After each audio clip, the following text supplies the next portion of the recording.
पापा, बेटियां तो भगवान का आशीर्वाद होती हैं। आपने मुझे और मेरी माँ को घर से निकाला है। देख लेना, भगवान आपको सजा जरूर देगा। मेरी बेटी की बद्दुआ सुनकर मेरे पति का दिमाग बुरी तरह से चकरा गया। उसने मुझे थप्पड़ मारा और कहा, तूने ही इन बेटियों के दिमाग में मेरे खिलाफ कचरा भरकर इन्हें मेरे विरुद्ध खड़ा कर दिया है। अब तू निकल जा मेरे घर से। मेरा पति बेटे की खातिर दूसरी पत्नी को घर ले आया था। उसने मुझे घर से निकाल दिया तो मैं रोती हुई अपनी बेटियों को लेकर अपने भाई के घर आ गई थी। भाई ने भी हमें रहने के लिए कोई जगह नहीं दी। वो कहने लगा, मैं तुम्हारी बेटियों का बोझ नहीं उठा सकता। मैं अपनी आंखों में आंसू लिए बाहर मंदिर के सामने बैठी थी। मेरी बेटी लगातार हाथ उठाकर अपने पिता को बद्दुआ दे रही थी। मैं उसे मना करती तो वो रोने लग जाती। मुझे डर था कि कहीं उसकी बद्दुआ मेरे पति को ना लग जाए। सुबह मंदिर की आरती का वक्त हुआ तो एक आदमी अचानक सिसकता हुआ मेरे पास आया। वो अपने बालों को पकड़कर नोच रहा था। उस वक्त मेरा तो कलेजा मुंह को ही आ गया, क्योंकि बेटी की बद्दुआ। मुझे आज भी वो दिन याद है जब मैं 7 साल की थी और अपनी माँ के बराबर लेटी हुई थी। मेरी नन्ही उंगलियां माँ के हाथों को थामे हुई थी, जिन्हें मैं इस दुनिया का सबसे नरम और सबसे सुरक्षित आसरा समझती थी। माँ के हाथों में अपनी पूरी दुनिया को मैं समेट लेती थी। आधी रात का वक्त हो चुका था। कमरे में हल्की सी रोशनी जल रही थी। मेरी आंखें तेज प्यास लगने की वजह से खुली तो मैं माँ का हाथ पकड़कर बोली, माँ, मुझे प्यास लगी है, मेरे लिए पानी ले आओ। लेकिन माँ थी कि मेरी तरफ देख ही नहीं रही थी। इस बार मैंने उसके चेहरे पर हाथ मारते हुए कहा, माँ, मुझे प्यास लग रही है। लेकिन इस बार भी मुझे कोई जवाब नहीं मिला। मैंने धीरे से उनका कंधा भी हिलाया, लेकिन माँ बिल्कुल खामोश थी। तीसरी बार उनके चेहरे को मैंने छुआ तो मुझे महसूस हुआ कि उनका चेहरा ठंडा हो चुका है और उनकी आंखें खुली हुई थीं, जैसे वो मुझे देख रही हो, लेकिन वो पलक नहीं झपका रही थी। वहां एक सन्नाटा पसरा था, एक अजीब सा खामोश माहौल था। मैं जोर से चिल्ला पड़ी, माँ। मेरी आवाज कमरे की दीवारों से टकराकर पूरे कमरे में फैल गई। मेरे पापा तुरंत ही दूसरे कमरे से भागते हुए आए। क्या हुआ अनीता? मैंने रोते हुए माँ की तरफ इशारा किया। माँ कुछ बोल नहीं रही है। पापा ने तुरंत माँ को बाजू से पकड़कर झिंझोड़ा। लता, लता, उठो, देखो अनीता डर गई है, उठो ना। वो माँ के चेहरे पर पानी के छींटे मारने लगे, उनके हाथ सहलाते, कभी उनके बाजू से पकड़कर उन्हें जोर जोर से हिलाते और कहते, लता उठ जाओ, देखो अपनी आंखें झपकाओ, इस तरह से मत करो, मुझे बहुत डर लग रहा है। फिर एकदम वो माँ का हाथ पकड़े हुए चारपाई के पास बैठ गए और दोनों हाथों से उन्होंने अपना चेहरा ढक लिया और बस रोते जा रहे थे। मेरी लता चली गई, तुम्हारी माँ तुम्हें छोड़कर चली गई अनीता। मेरी आंखों के सामने पूरी दुनिया अंधेरे से भर गई थी। मैं कभी माँ को हिलाती तो कभी पापा को देखती, पर दिल इस सच्चाई को मानने के लिए तैयार ही नहीं था। सुबह तक मैं माँ के माथे पर हाथ रखे हुए बैठी रही। मुझे ऐसा लगता रहा कि अभी वो उठ जाएंगी और मुझे अपने सीने से लगा लेंगी, मुझे कहेंगी, बस सो जा मेरी बच्ची, मैं हूं ना। पर वो लम्हा, वो रात मेरी जिंदगी का वो मोड़ था जहां से मेरा बचपन खत्म हो गया और मेरी जिंदगी एक नए दर्द से जुड़ गई। सुबह हुई, अर्थी उठी तो पापा के कंधों पर सिर्फ माँ की लाश नहीं गई थी, बल्कि वो खुद भी उनके साथ खत्म हो चुके थे। फर्क सिर्फ ये था कि उनका शरीर सामने सबको दिखाई दे रहा था। माँ के बिना वो ऐसे हो गए थे जैसे बिना आत्मा का इंसान, बिखरा हुआ, उजड़ा हुआ और खामोश। हमारा घर और मेरी जिंदगी बिल्कुल वीरान हो गई थी। लेकिन फिर भी एक उम्मीद थी कि पापा हैं। लेकिन फिर माँ के जाने के 4 महीने बाद वो भी चले गए। सुबह को पापा मजदूरी पर गए हुए थे, लेकिन फिर वो वापस नहीं लौटे। शाम ढलने से जरा पहले पड़ोसी ने पापा की मौत की खबर आकर मुझे सुनाई। बेटी, तुम्हारे पापा काम करते हुए छत से गिर गए और दोबारा वो उठ न सके। मेरी छोटी सी दुनिया पूरी तरह से उजड़ चुकी थी। मेरे चाचा संतोष मुझे अपने घर लेकर आए। वो बहुत रो भी रहे थे और मेरे सर पर हाथ भी रखा और धीरे से बोले, अब तुम हमारी बेटी हो अनीता। लेकिन वो हाथ पापा के जैसा नहीं था। वो सिर्फ हमदर्दी की वजह से ऐसा कह रहे थे, लेकिन हकीकत इस सब से बिल्कुल अलग थी। मेरी चाची की नजरें पहले ही दिन बहुत मुझे अजीब सी लगी। वो मुझे देखकर कहने लगी, अब ये भी यहाँ रहेगी, खाएगी, पहनेगी, भला इसका खर्च कौन उठाएगा? मैं बहुत छोटी थी, लेकिन फिर भी उनकी इस बात पर मेरी नजरें झुक गईं। उनके घर में दिन ब दिन मेरी जगह कम पड़ने लगी थी। पहले मेरा कमरा छोटा होकर स्टोर रूम बन गया, फिर धीरे धीरे वहां मेरे अलावा घर का गैर जरूरी सामान भरने लगा और फिर किचन के कोने में ही मेरा बिस्तर लगा दिया गया था। मेरे लिए सब कुछ बदल गया था। मुझे भूख बहुत लगती थी। सुबह उठती तो मेरी चाची की आवाज आती, उठो अनीता, तुम्हें बर्तन धोने हैं। फिर शाम तक वही सब कुछ, अनीता कपड़े निचोड़ दो, अनीता पोछा लगा दो, अनीता मेरे पाँव तो दबा दो। और फिर रात गए जब मेरी चाची की आंख लग जाती, तब कहीं मैं आकर किचन के कोने में अपना बिस्तर लगाती। खेलने की उम्र में मैं काम पर काम किए जा रही थी, लेकिन मेरे अंदर एक जिद अभी भी बाकी थी, पढ़ाई करने की जिद, किताबों से प्यार। माँ के जमाने में मिलने वाली 3री क्लास की पुरानी किताबें मैं छुपा कर रखती थी। रात को जब सब लोग सो जाते तो मैं चुपचाप नीचे से किताबें निकाल कर पढ़ती। वही किताबें दोहरा दोहरा कर मैं पढ़ती रहती। हर पन्ना मेरी सांसों से जुड़ा हुआ लगता था, लेकिन एक रात वो भी मुझसे छीन ली गई। अचानक मेरी चाची जाग गई और मुझे किताबें पढ़ते देखकर वो गुस्से से पागल हो गई। कम बखत, छुप छुप कर पढ़ रही है, तेरी औकात ही क्या है? बड़ी आई, नौकरी करेगी, डॉक्टरनी बनेगी, शकल देखी है अपनी? उन्होंने वो किताबें मुझसे छीनी और चूल्हे में झोंक दी। मैं रोती रही और अपनी जलती हुई किताबों को देखती रही। वो जलती किताबों का धुआं मेरे चेहरे पर पड़ रहा था और आंखों में आंसू बढ़ते जा रहे थे। मेरी जिंदगी का मकसद ही अब खत्म हो गया था। मैं बस अपनी चाची के आदेश पर चलने वाली एक रोबोट मशीन बन गई थी। पर इस तरह से मैं बड़ी होती गई। फिर एक दिन चाचा और चाची आपस में बातें कर रहे थे और मैं किचन में बर्तन धो रही थी, लेकिन उनकी बातों की आवाज हवा में तैरती हुई मेरे कानों तक पहुंच गई। चाची ने कहा, इसकी जल्दी से शादी कर दो, समझ गए? क्योंकि ये जितनी ज्यादा बड़ी होती जाएगी उतना ही हमारा खर्च बढ़ेगा। कोई रिश्ता देखा ताकि कुछ बोझ कम हो जाए।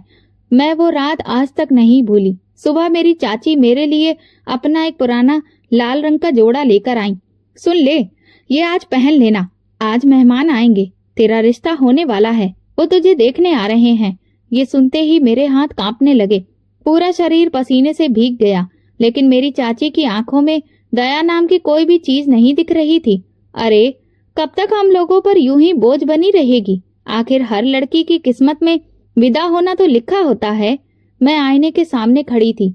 मेरी चाची के जोड़े में मैं खुद को देख रही थी, जो हर तरफ से मुझ पर ढीला ढाला लग रहा था। मैं खुद को पहचान ही नहीं पा रही थी। मैं चुप रही, तब भी जब मेरी किताबें जला दी गई थी, जब पूरे घर का काम मेरे मासूम कमजोर कंधों पर डाल दिया गया और जब विदाई का फैसला भी मेरी मर्जी के बिना मेरे लिए कर दिया गया था। 17 साल की उम्र में मेरे साथ ये सब कुछ हो रहा था। ये वो उम्र होती है जब लड़की को आईने में खुद को देखना, खुद को संवारना बहुत अच्छा लगने लगता है। वो नए नए सपने बुनती है, रंगीन चूड़ियों में खुद को देखती है, बालों में कभी फूल सजाती है तो कभी नए नए गहने पहनती है। लेकिन मेरे हिस्से में ये सब कुछ नहीं आया था, न चूड़ियां, न सपना और न ही कोई श्रृंगार। मेरी विदाई की खबर ऐसे सुनाई गई थी जैसे किसी बेकार सामान को घर से बाहर निकाला जा रहा हो। अगले हफ्ते शादी है अनीता की और लड़के का नाम राकेश है। इसके लिए वो बिल्कुल ठीक रहेगा, काम से भी लगा हुआ है। चाचा ने इस तरह से बताया जैसे कोई सौदा पूरा हो चुका हो। न मुझसे पूछा, न रिश्ता करने से पहले मुझे कुछ भी बताया गया, न कोई राय ली गई। लेकिन मैं चुप रही, हमेशा की तरह। विदाई के दिन मुझे सादा सा हल्का गुलाबी रंग का सूट पहनाया गया। न मेहंदी, न जेवर, न कोई सिंगार जो हर दुल्हन की पहचान होती है। शादी मंदिर में हुई थी। पंडित जी ने सारी रस्में करवाई। जब राकेश आया तो मेरा दिल जोर से धड़कने लगा। वो एक अजनबी इंसान था जिसे मैंने कभी पहले नहीं देखा था। शादी के बाद पहली बार उसकी नजर मुझ पर पड़ी तो उसके चेहरे पर ना कोई मुस्कुराहट थी और ना ही कोई अपनापन, बस एक संजीदगी थी। कमरे के अंदर दाखिल होते ही उसने कहा, देखो, मैं कोई जज्बाती मर्द नहीं हूँ।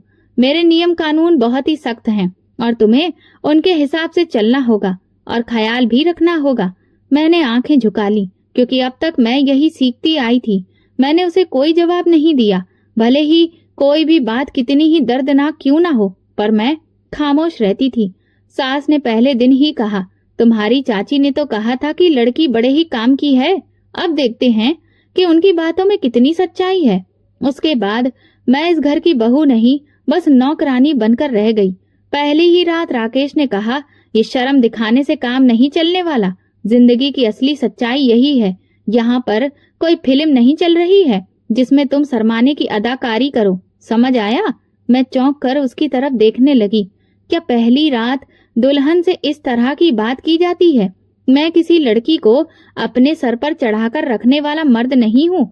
मेरे काम, मेरी जिंदगी सब मेरे अपने उसूलों पर है। तुम्हें अगर यहाँ रहना है तो खामोशी और चुपचाप के साथ सबका आदेश मानना ही तुम्हारी पहचान होगी। मैंने अपनी जुबान दांतों में दबा ली और कुछ नहीं कहा। अगली सुबह सवेरे सवेरे ही नंद ने दरवाजा बजाना शुरू कर दिया। राकेश, माँ कह रही है कि भाभी को भेज दो, उन्हें घर का काम समझाना है। राकेश ने मुझे इशारे से कहा और मैं उठकर बाहर आ गई। सास ने कहा, नाश्ता बनाओ और आज से घर के सारे काम तुम ही करोगी। देखते हैं कि तुम्हारी चाची ने जो कहा था वो कितना सच है कि तुम बड़े काम की चीज हो। मैंने कोई जवाब नहीं दिया। जैसे वहां काम करती थी वैसे ही यहाँ भी मैंने सब कुछ संभाल लिया। वहां सिर्फ मेरी चाची थी, लेकिन यहाँ तो पूरी फैमिली थी। सारा दिन किचन में ही गुजर जाता था। दोपहर को राकेश जब काम से वापस आया तो मैं पानी का गिलास भरकर उनके सामने लाई। उसने गुस्से से घूर कर मुझे देखा और बोले, मुझे ये नौकरानी की तरह सेवा पसंद नहीं है। तुम्हारा काम है सिर्फ खामोश रहना। जब भी मैं पानी मांगू तब लेकर आना। मैं कुछ भी नहीं बोली, चुपचाप गिलास लेकर किचन में वापस आ गई। दिन भर मुझे पति के साथ बैठने बात करने का कोई भी अधिकार नहीं था और ना ही वो खुद भी कभी मुझसे कहता था। न जाने कैसा आदमी था। उसे पत्नी से कोई हमदर्दी ही नहीं थी, ना ही पत्नी से बात करने की कोई जरूरत महसूस करता था। बस रात को एक फर्ज समझकर अपने पहलू में सोने की जगह दे देता था। हर दिन एक नया ताना, हर पल एक नई परीक्षा थी। राकेश के साथ जिंदगी नहीं बल्कि मुझे सजा मिली थी जो मैं काट रही थी। उससे शादी करने के बाद जैसे मेरी जिंदगी ने पलटकर सांस लेना ही छोड़ दिया था। वक्त जैसे रुक गया था और मैं भी दिन रात आंगन, किचन, चारपाई, बर्तन, झाड़ू, बस इसी में लगी रहती थी और यही मेरी दुनिया बनकर रह गई थी। राकेश के नियम किसी जेलर की तरह थे और मैं उनके दिखाए बंधनों की कैदी। बिना किसी जुर्म के मैं ये सजा काट रही थी। एक दिन शाम को हल्की बारिश हो रही थी। मैं चाय बना रही थी और दिल में इच्छा जागी कि मैं बारिश में थोड़ी देर बाहर खड़ी हो जाऊं, सिर्फ कुछ लम्हे आंखें बंद करके अपने लिए जी लूं। मैंने सबको चाय दी और बरामदे में खड़ी होकर बारिश को देखने लगी। लेकिन इस वक्त राकेश की आवाज मेरे कानों में गूंजी, बाहर तब निकलना जब तुम्हारे कदमों के नीचे मेरी लाश पड़ी हो। तुम कोई छोटी बच्ची नहीं हो कि बारिश में भीग कर खुश हो जाओ। ये चोचलेबाजी अपने मायके में छोड़कर आनी चाहिए थी। हमारे यहाँ औरतें इस तरह की हरकतें नहीं करती हैं। मैं वहीं पर रुक गई। चाय का कप हाथ से छूटने लगा था, इसलिए उसके गर्म छींटे मेरे हाथ पर गिरे। पर दर्द का एहसास तभी हुआ जब दिल पर राकेश की वो बातें आग की तरह भड़की थीं। सामने ही सास बैठी हुई थी और चेहरे पर हमेशा की तरह तीखापन और नफरत दिखा रही थी। सुनो राकेश, ये अनाथ लड़की है। हमारे खानदान की इज्जत ये क्या खाक संभाल पाएगी? इसके शौक तो देखो, शादी के बाद भी बच्चों जैसी हरकतें कर रही है। माँ बाप तो कब के मर गए और ये अभी तक खुद को बच्ची समझ रही है। अरे अनाथ होना तो अच्छे खासे इंसान को भी सबक सिखा देता है। न जाने कैसी ढीठ लड़की है जिसे अभी तक बारिश में भीगने का शौक चढ़ा हुआ है। उनकी ये बात सुनकर जैसे मेरी सांसें रुक गईं। क्या अनाथ होना कोई गुनाह है? क्या माँ बाप का मर जाना मेरी गलती है? मेरी आंखों में आंसू तैरने लगे थे, पर मैं जानती थी कि ये आंसू दिखाने के लिए नहीं, पीने के लिए हैं। मैंने अपनी आंखें बंद करके खुद को याद दिलाया, अनीता, तुम्हें रोकर इन लोगों को नहीं दिखाना है।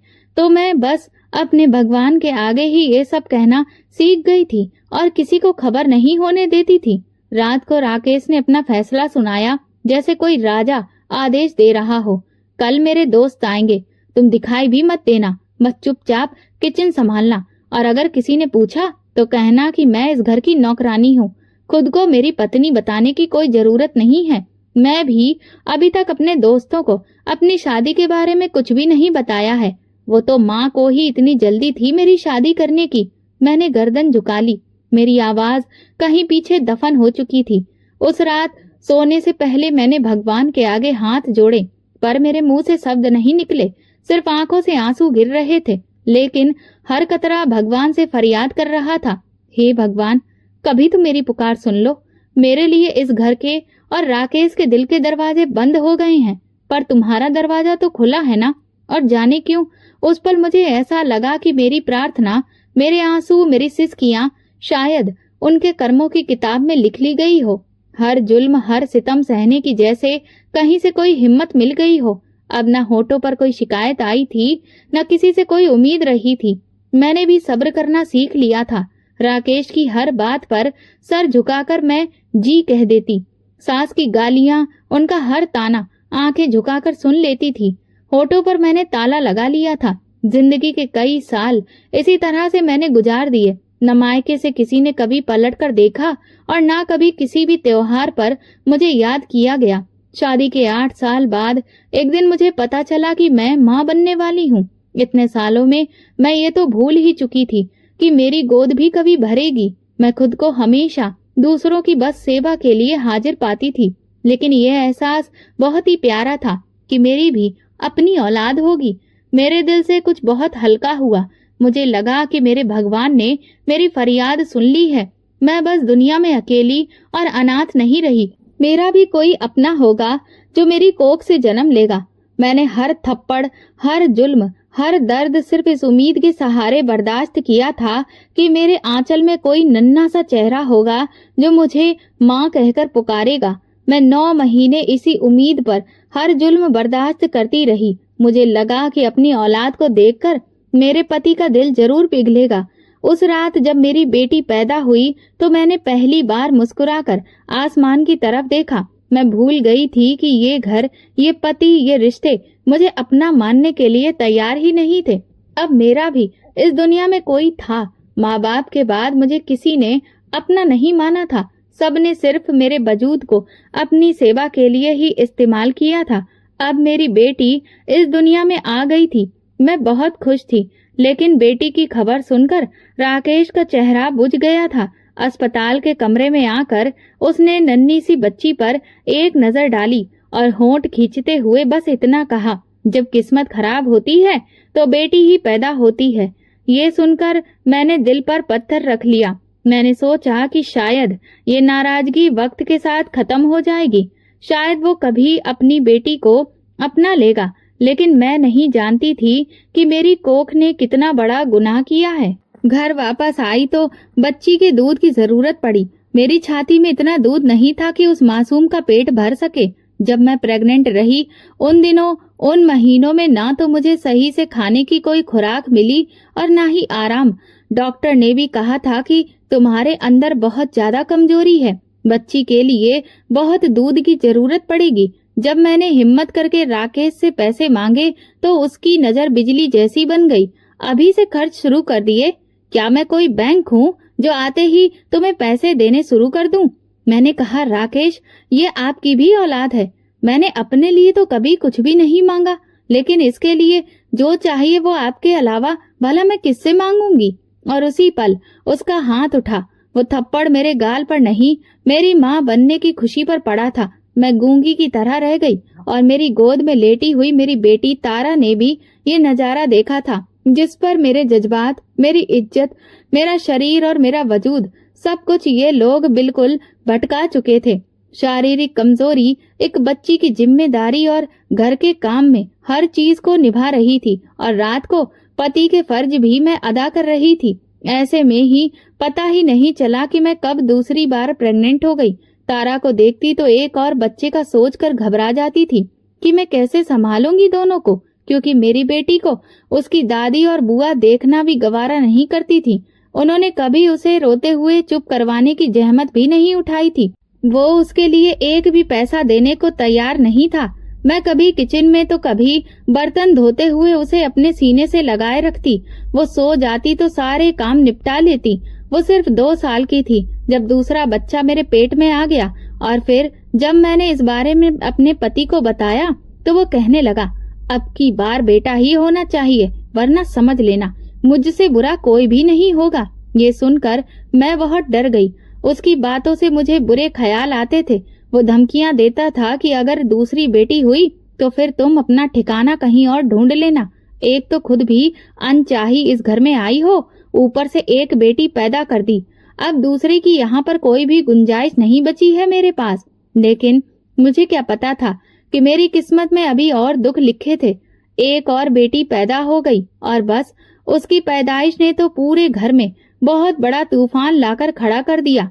वो तूफान जो सिर्फ मेरी दुनिया में ही नहीं, मेरे शरीर, मेरी सांसों, यहाँ तक कि मेरे वजूद के हर एक कोने में फैल गया था। जब मुझे तेज दर्द उठा तो कमर दोहरी हो गई थी। राकेश उस समय आंगन में बैठा बीड़ी पी रहा था और उसकी माँ उसके साथ बैठकर बेटियों की पैदाइश पर होने वाले नुकसान के बारे में बातें दोहरा रही थी। मैंने झुककर सास से कहा, माँ जी, लगता है कि वक्त करीब है। वो मुझे ऊपर से नीचे तक देखकर बोली, और इस बार भी लड़की ही निकलेगी। इस औरत की कोख से शायद ही हमें कोई खुशखबरी सुनने को मिले। ये तो मनूस नसीब लेकर ही पैदा हुई है। लगता नहीं है कि ये कभी बेटे की माँ बन सकती है। मैंने कुछ भी नहीं कहा, बस आंगन में फर्श पर बैठ गई, क्योंकि कमर का दर्द अब बहुत बढ़ चुका था और अब मुझसे और ज्यादा खड़ा नहीं हुआ जा रहा था। राकेश ने आंखों में शोले भड़कते हुए आदेश दिया कि अस्पताल जाने की कोई जरूरत नहीं है। मेरे पास अब इतने पैसे नहीं हैं, इसीलिए चुपचाप किसी दाई को बुला लो। मैं इस बेरहम घर के एक कमरे में बिना दवा, बिना किसी सहारे एक बेटी को जन्म देने के लिए जमीन पर लेट गई, और जब मानसी पैदा हुई तो उसकी पहली चीख ने जैसे मेरे अंदर की आखिरी हिम्मत को भी छीन लिया था। दाई ने खुश होकर बधाई दी, लेकिन राकेश ने सिर्फ एक सवाल किया, लड़की फिर से हुई? दाई ने बस सर हिलाया और अगले ही पल उसने तकिए को उठाकर जोर से फर्श पर पटक दिया। ये औरत सिर्फ लड़कियां ही पैदा कर सकती है। उस रात मैंने महसूस किया कि मुझे बेटी की मां बनने की कितनी बड़ी सजा मिल रही है। पूरी रात मुझे खाने का एक निवाला भी किसी ने नहीं दिया। दिन भर भी दर्द की वजह से मैंने कुछ भी नहीं खाया था, और बेटी की पैदाइश के बाद तो हद से ज्यादा मुझे कमजोरी महसूस हो रही थी। अगले दिन नाश्ते पर मैंने सास से कहा कि मुझे कुछ खाने को दे दीजिए, भूख से पेट में बार बार मरोड़ उठ रही है। तो उन्होंने आधी रोटी प्लेट में रखकर मेरी तरफ सरकाई और बोली, एक बेटी पाल ली थी, अब दूसरी की बदौलत कल भीख मांगती फिरेगी। तेरा पेट भरे, तेरी बेटियों का भरे। अगर एक बेटी पैदा कर लेती तो तेरी जगह इस घर में बन जाती। हमने तो समझा था कि ये अच्छी लड़की को ब्याह कर ला रहे हैं, हमें क्या पता था कि तू मनुष्य साबित होगी। राकेश अपनी माँ की बातें सुनकर बोला, माँ, अब मैं दूसरी शादी के बारे में सोच रहा हूँ। शायद अब मुझे किसी दूसरी औरत की कोख से ही बेटा मिले। ये औरत तो ना जाने कौन से पाप करके आई है जो इसकी कोख से सिर्फ बेटियां ही निकलती हैं। मैं तो मुंह उठाने के काबिल भी नहीं रहा। 2 बेटियों का बाप बना दिया इस मनुष्य ने। ये सुनकर मेरी आंखें नम हो गईं। मैंने अपनी बेटी को उठाया, उसे गोद में लेकर दूध पिलाने लगी। मेरा दिल बुरी तरह से घबरा रहा था, लेकिन जुबान पर कोई भी शब्द नहीं आया। बस बेटी को सीने से और ज्यादा पास कर लिया और दिल में भगवान को पुकार रही थी। राकेश अब दिन ब दिन सिर्फ बदलते ही नहीं बल्कि बिगड़ते भी जा रहा था। ना वो वक्त पर घर आता, न बच्चियों की तरफ देखता। एक रात वो 2 बजे घर आया और खाना मांगने लगा। मैं थोड़ी देर पहले ही सोई थी। दोनों बच्चियां देर तक जागी थीं। अब आंख लगते ही उसने मुझे आकर जगा दिया। मैंने खाना लाकर रखा तो उसने खाने की थाली पलट दी। ये क्या है? ये खाना है? खाना बनाना भी नहीं आता है तुझे? बेटियां पैदा करने वाली औरत, माँ भी नाकारा और बीवी भी बेकार। मैंने कहा, राकेश, रात के इस वक्त कौन खाना पकाता है? जो बना था वही लेकर आई हूँ। मानसी बुखार में तप रही है, उसके लिए दवा चाहिए। तुम इतने वक्त तक आखिर कहाँ पर थे? उसने सिगरेट का एक लंबा कश लिया और बोला, उसका बुखार खुद जाएगा। मेरी जेब में दवा के लिए पैसे नहीं हैं। कौन सा तुमने मुझे बेटा पैदा करके दिया है जिन पर मैं इतना खर्च करता फिरूं? मैंने कहा, अगर बेटियां हैं तो इसमें उनका क्या कसूर है? माँ बाप के लिए तो औलाद एक जैसी होती है, बेटा हो या बेटियां। तो उसने कुर्सी से उठकर मुझे जोर से दीवार के साथ दे मारा। खबरदार, जो दोबारा बेटियों का नाम मेरे सामने लिया, ये तेरे पापों का नतीजा है। मैं चक्कर खाकर जमीन पर गिर गई। मानसी रोने लगी, तारा भी सहम गई। मेरे माथे से खून बहने लगा, जो मेरी चुप्पी का आखिरी कतरा था। मैं सर पकड़कर बैठ गई। सुबह तक मेरे सर से बहता हुआ खून तो सूख चुका था, लेकिन उसमें दर्द बहुत ज्यादा हो रहा था। सास ने काम करने के लिए बुलाया तो मैंने लाचारी से इनकार कर दिया। बदले में मुझे बेटियों समेत कुछ भी खाने को नहीं मिला। मैं बार बार अपनी बेटी को अपना दूध पिलाती, लेकिन मेरी हालत बहुत खराब हो चुकी थी। पूरा दिन भूखे पेट ही गुजर गया। शाम को राकेश घर आया तो वो अकेला नहीं था, बल्कि उसके साथ एक खूबसूरत लड़की भी थी। उसने उसका हाथ पकड़ रखा था। घर के अंदर आते ही वो चारों तरफ नजरें फेर कर घर को देखने लगी, लेकिन मेरी नजर सिर्फ उसी पर रुकी रही। माँ! राकेश ने अपनी माँ को आवाज दी तो मेरी सास कमरे से निकल आई। माँ देखो, मैं तुम्हारे लिए नई बहू लाया हूँ, अब ये मुझे बेटा देगी। मेरी सास एकटक उसे देख रही थी, जैसे कि उसके आने से भी उन्हें कोई खुशी नहीं हुई। मैं उसके पास गई। राकेश, 2 बच्चियों के पिता होकर तुमने दूसरी शादी कर ली। उसने मुझे कोई भी सफाई देना जरूरी नहीं समझा, सिर्फ इतना कहा, अब तू यहाँ से निकल जा, मुझे अब तेरी कोई जरूरत नहीं है। मैंने उसकी बात को सुना तो सही, लेकिन जैसे मुझे भरोसा ही नहीं हो रहा था। मैंने धीरे से पूछा, हाँ निकल जाऊं अपनी बेटियों को लेकर? हाँ, समझ में आया तुझे? मेरे नसीब में तुझे बेटा नहीं तो फिर मुझे भी तेरी जरूरत नहीं है। उसकी आंखों में कोई नरमी नहीं थी, जैसे कि मैं उसके लिए इंसान ही नहीं, सिर्फ एक गलती थी जिसे अब वो ठीक कर रहा था। मैंने कहा, मैं कहाँ जाऊंगी? मेरे पास इस घर के अलावा और कोई ठिकाना नहीं है। लेकिन वो मेरी कोई भी बात सुनने को तैयार ही नहीं था। अगर तुम नहीं गई तो अपने साथ साथ बेटियों को होने वाली तकलीफ की जिम्मेदार भी फिर तुम ही होगी। मैं सोच भी नहीं सकती थी कि वो इस हद तक नीचे गिर सकता है। तुम्हें इस जुल्म का अभी अंदाजा नहीं है राकेश, कि तुम कितना बड़ा गुनाह कर रहे हो, लेकिन देखना एक दिन तुम भी तड़पोगे। ये कहते हुए मैंने पल्ला सर पर लिया और एक छोटे से बैग में बच्चियों के कपड़े रखे और दोनों को पकड़कर घर से बाहर आ गई। मेरे कदम लड़खड़ाने लगे। बच्चियों का हाथ पकड़े मैं चलती रही। हे भगवान, अब मैं कहाँ जाऊं? तारा मेरे साथ साथ खामोशी से चल रही थी। मानसी मेरी गोद में थी। मेरे अंदर एक लावा उबल रहा था। मैंने कितने साल इस घर में सब कुछ चुपचाप बर्दाश्त किया, अपनी जिंदगी इन जालिमों की सेवा में झोंक दी, लेकिन ये नहीं सोचा था कि वो मुझे एक दिन इस तरह से निकाल देंगे। उम्मीद की आखिरी किरण अब मेरे लिए मेरे चाचा का घर ही था, जिन्होंने सालों तक मुझे कभी भी पलट कर नहीं देखा था। आखिर में मैं कहाँ जाती? इसीलिए वहीं पर मैं लौट आई थी। लेकिन जैसे ही मेरी चाची ने दरवाजा खोला और मुझे ऊपर से नीचे तक देखा और बच्चियों की तरफ नजर दौड़ाई, तो वो तुरंत ही ऊंची आवाज में बोली, अजी सुनिए, आपके स्वर्गीय भाई की बेटी आ गई है, पर लगता है सब कुछ छोड़ छाड़ कर आई है। चाचा आए तो मैंने उन्हें नमस्ते किया। चाचा, मैं अपनी बेटियों के साथ यहाँ आपके दरवाजे पर आई हूँ। चाचा, मेरा पति राकेश कोई अच्छा इंसान नहीं था, उसने मुझे घर से निकाल दिया। वो रूखे स्वर में बोले, अनीता, हमने तुम्हें बचपन से बड़े तक पाला और फिर तुम्हारी शादी भी कर दी। अब तुम हम पर और क्या बोझ बढ़ाने के लिए आई हो? मेरी सांसें ये सुनते ही रुक गईं। तारा ने मेरे पल्लू का कोना पकड़ लिया, जैसे वो डर गई हो। चाचा, मेरे लिए ना सही, लेकिन कम से कम इन बच्चियों के लिए ही। मैं अभी कुछ कहने ही लगी थी कि उन्होंने तुरंत हाथ उठाकर मुझे बाहर जाने का इशारा कर दिया। देखो, हमने अपनी जिम्मेदारी पूरी कर दी है, अब ये बोझ हम लोग नहीं उठा सकते हैं। मेरी चाची ने दरवाजा मेरे मुंह पर बंद कर दिया। दरवाजा धड़ाम से बंद हुआ और मेरी दुनिया फिर सड़क पर आ गई। रात अंधेरे से भर रही थी। मेरे कंधों पर 2 बच्चियों का बोझ था। मैं कहाँ जाती? दिल डर से घबरा रहा था। वहां पास में ही एक पार्क था। मैंने झिझकते हुए बच्चियों को ले जाकर एक बेंच के किनारे बैठने की हिम्मत की। तारा ने अपना सर मेरे पैरों पर रखा और बोली, माँ, आज हम लोग कहाँ सोएंगे? मैंने आसमान की तरफ देखा, जैसे वहां से कोई जवाब आएगा। मैंने कहा, बस थोड़ी देर यहीं बैठेंगे। भगवान